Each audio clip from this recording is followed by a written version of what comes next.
test, and it just reminded me of this. When I first got in the Senate in 2009, I had a roundtable of principals, and one of the principals in Minnesota, and he said, we think of the NCLB tests as autopsies. And I knew exactly what he meant, because what he was saying is that the students take the test in late April. If they're lucky, they get them back in late June. The teachers can't use the results to inform their instruction. So I saw that in Minnesota, that in addition to the NCLB test, a lot of schools, majority of schools, were taking a computer adaptive test. A computer test so you get the results right away, and adaptive so that you can measure outside of grade level. And this brings me to the issue of proficiency, which the Senator cited, versus growth. And I would like your views on the relative advantage of measuring, doing assessments and using them to measure proficiency or to measure growth. Well, thank you, Senator, for that question. I think if I'm understanding your question correctly around proficiency, I would also correlate it to competency and mastery, so that each student is measured according to the advancement that they're making in each subject area. Well, that's growth. That's not proficiency. So in other words, the growth they're making is in growth. The proficiency is an arbitrary standard. If they've reached a level, the proficiency is if they've reached a like third grade level for reading, et cetera. No, I'm talking about the debate between proficiency and growth. Yes. And what your thoughts are on them. Well, I was just asking to clarify then. Well, this is a subject that has been debated in the education community for years.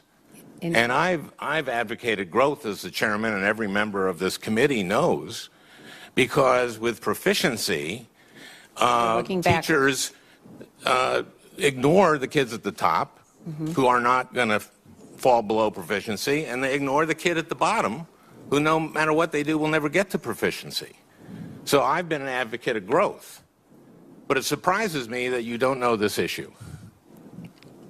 And, Mr. Chairman, I think this is a good reason for us to have more questions, because this is a very important subject, education, our kids' education.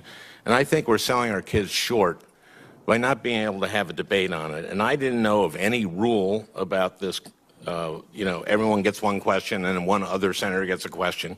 I don't know where that rule comes from. Well, I'll tell you where it comes from, Senator Franken. It comes from the committee precedent and the way we treated President Obama's nominees, John King, and the way we treated Arnie Duncan, and the way I was treated when I was a secretary. But I'm applying the same rules to them, to Secretary DeVos, or to Mrs. DeVos. Well, I think we're selling our kids short by not being able to ask follow-up questions, and I was kind of surprised. Well, I'm not that surprised that you did not know this issue. Mrs. DeVos, your family has a long history of supporting anti-LGBT causes, including donating millions of dollars to groups that push conversion therapy, the practice of trying to change someone's sexual orientation or gender identity. For example, you and your family have given over $10 million to Focus on the Family, an organization that currently states on its website that, quote, homosexual strugglers can and do change their sexual behavior and identity. Mrs. DeVos, conversion therapy has been widely discredited and rejected for decades by every mainstream medical and mental health organization as neither medically nor ethically appropriate. It has been shown to lead to depression, anxiety, drug use, homelessness, and suicide, particularly in LGBT youth. In fact, many of the leaders and founders of conversion therapy, including both religious ministries and mental health professionals, have not only publicly renounced it, but have issued formal apologies for their work and how harmful it has been to the individuals involved. Mr. Chairman, I would ask that this be included in the record. It will be. Mrs. DeVos, do you still believe in conversion therapy?